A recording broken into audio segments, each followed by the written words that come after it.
এই মুহূর্তের সবচেয়ে বড় খবর, দীপাবলির শুভ লগ্নে কৈলাসহরে আজ জল ও বিদ্যুৎ সংকট। দীপাবলির দিনেও জল ও বিদ্যুৎহীন হয়ে পড়ে গোটা কৈলাসহর পৌর পরিষদ এলাকা। জানা যায় গতকাল রাত প্রায় 12টা থেকে কৈলাসহর ওয়াটার ট্রিটমেন্ট প্ল্যান্টে বিদ্যুৎ না থাকায় আজ সকালে জল সরবরাহ করা সম্ভব হয়নি। ফলে দীপাবলির সকালে বিপাকে পড়েন সাধারণ মানুষসহ বিভিন্ন ক্লাব কর্তৃপক্ষ। এদিন সকালে পরিস্থিতি পর্যালোচনা করতে কৈলাসহর ওয়াটার ট্রিটমেন্ট প্ল্যান্টে উপস্থিত হন পুর পরিষদের ভাইস চেয়ারপারসন নীতিশ দে, বিজেপি কৈলাসহর মণ্ডল সভাপতি প্রীতম ঘোষ এবং অন্যান্য স্থানীয়রা। তারা বেসরকারি বিদ্যুৎ সংস্থা সাই কম্পিউটারের সঙ্গে যোগাযোগ করেন। সংস্থার তরফে জানানো হয়, শহরে বৈদ্যুতিক লাইনে ত্রুটি দেখা দেওয়ায় গোলকপুর থেকে বিকল্প লাইন চালু করে বিদ্যুৎ সরবরাহ পুনরায় শুরু করা হয়েছে সকাল আনুমানিক 10টা নাগাদ। বিকেল নাগাদ জল সরবরাহ স্বাভাবিক হওয়ায় সম্ভাবনা রয়েছে বলে প্রশাসন সূত্রে জানা গেছে। বিদ্যুৎ পরিষেবা স্বাভাবিক হওয়ায় আপাতত স্বস্তির নিঃশ্বাস ফেলেছেন কৈলাসহরবাসী। আমরা লক্ষ্য করছি বিগত কয়েকদিন ধরে আমাদের কৈলাসহরে জল এবং বিদ্যুৎ একটা বিশাল সমস্যা হয়ে দাঁড়িয়েছে। প্রায় সময় আমাদের প্ল্যান্টের মধ্যে বিদ্যুতের একটা সমস্যা হয়। আমাদের প্ল্যান্টটা যখন করা হয়, প্ল্যান্টটা অনেকদিন পুরানো হয়ে গেছে, এটা ঠিক মেশিনারি অনেক জিনিসগুলি পুরানো হয়ে গেছে। নতুন একটা প্ল্যান্টের প্রপোজাল সেই জায়গার কাজটা শুরু হবে, কিন্তু পুরান যে জিনিসটা আছে এটা যে নষ্ট হয়, দেখা যায় বিশেষ সময় সেই জিনিসগুলো নষ্ট হয়ে যায়। তো আমাদের এটা হচ্ছে সরকারি একটা গাফিলতির যে বিষয়টা আছে, সরকারের ভাবমূর্তি, এবং আমরা যারা সরকার এবং পার্টির পক্ষে যারা কাজ করছি, আমাদের উপর বাড়তি প্রেশার তৈরি করবার জন্য হয়তো একটা ডিপ স্টেট কনস্পিরেসি সেই জায়গার মধ্যে কাজ করছে। প্রথমত বিষয় হচ্ছে আমাদের গোবিন্দপুরে যে ওয়াটার ট্রিটমেন্ট প্ল্যান্ট, সেই প্ল্যান্টের 2টা সাইডে কারেন্টের ব্যবস্থা আছে।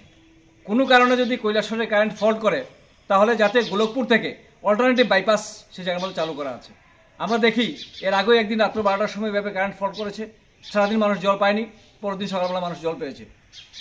আজকে হঠাৎ করে আমরা সকালবেলা ঘুম থেকে জানতে পারলাম যে 12টার সময় কালকে রাত্রেবেলা কারেন্ট ফল্ট করেছে। ফল্ট করার পর আমাদের ওভারের ট্যাঙ্কগুলিকে প্ল্যান্ট থেকে জল লোড করতে পারেনি, যার কারণে সকালবেলা আজকে দেখুন, আজকে চতুর্দশী, অমাবস্যা চতুর্দশী, কালী পূজা, প্রত্যেকের বাড়িতে মানুষের জলের প্রয়োজন। আজকের দিনের মধ্যে এই জলের এই সমস্যাটা হয়েছে। এবং এই যে বিষয়টা আছে যে আমাদের দুই দিকে যে বাইপাস করা যে কারেন্টটা আছে, এই যে বিষয়টার গুরুত্বটা, এই গুরুত্বটা কোনো জায়গা না কোনো জায়গার মধ্যে একটা ঘাটতি সেই জায়গার মধ্যে আছে। ঘাটতি থাকার কারণে আজকে পাবলিক সেই জায়গার মধ্যে সাফার করছে। আমরা ভারতীয় জনতা পার্টির পক্ষ থেকে ত্রিপুরা সরকারের কাছে আমরা বিনম্রভাবে আবেদন রাখবো যে আমাদের যে বিদ্যুৎ দপ্তর বা আমাদের কৈলাসহরের মধ্যে আজকে তাদের যে বিষয়ে কাজকর্মের যে বিষয়গুলি আছে, এইগুলিকে আরেকটু বেশি আমাদের সরকার সেই জায়গার মধ্যে তদন্ত করে দেখুক যে এদের গাফিলতি আছে কিনা। যতটুকু খবর পেয়েছি রাত্রেবেলা তারা কাজ করেছে, 2টা পর্যন্ত কাজ করেছে, কিন্তু চণ্ডীপুর থেকে গোলকপুর থেকে যারা অল্টারনেটিভ যে বাইপাসটা যেটা আছে চালু করা আছে, এটা যদি চালু করে দিত, তাহলে আজকে সকালবেলা এই কালী পুজোর দিনে জলের সমস্যাটা হতো না।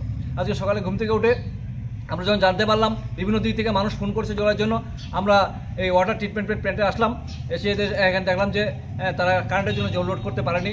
তো এখন আমরা এখানে যিনি দায়িত্বে আছেন আমাদের DWS-এর, ওনার সাথে কথা বলেছি যে যাতে গাড়িগুলি ইমিডিয়েট আমাদের PWD যে আমাদের যে ট্যাঙ্কটা আছে, ওখান থেকে আন্ডারগ্রাউন্ড যে জলটা তোলা হয়, এখান থেকে গাড়িগুলি লোড করে ইমিডিয়েটলি আমাদের যতগুলি পুজো প্যান্ডেল আছে আমাদের শহর এলাকার মধ্যে সবগুলি পূজা প্যান্ডেলের মধ্যে যাতে জল সরবরাহ করা শুরু করা যায়, এবং 10টা মধ্যে যাতে কারেন্টের বিদ্যুতের যে ব্যবস্থা আছে এটা চালু করে আমাদের ওভারের ট্যাঙ্কগুলিকে লোড করে চালু করা যায়, সেটা তাদের সাথে আমরা আলোচনা করেছি। আমরা টোটাল বিষয়টা আমরা যতটুকু আমাদের সাধ্যমতো চেষ্টা করে আমরা দপ্তরের সাথে যোগাযোগ করে মানুষের যে সমস্যাগুলি আছে সেগুলিকে নিরসন করবার জন্য চেষ্টা আমরা করছি। আমরা সবার সহযোগিতা কামনা করছি।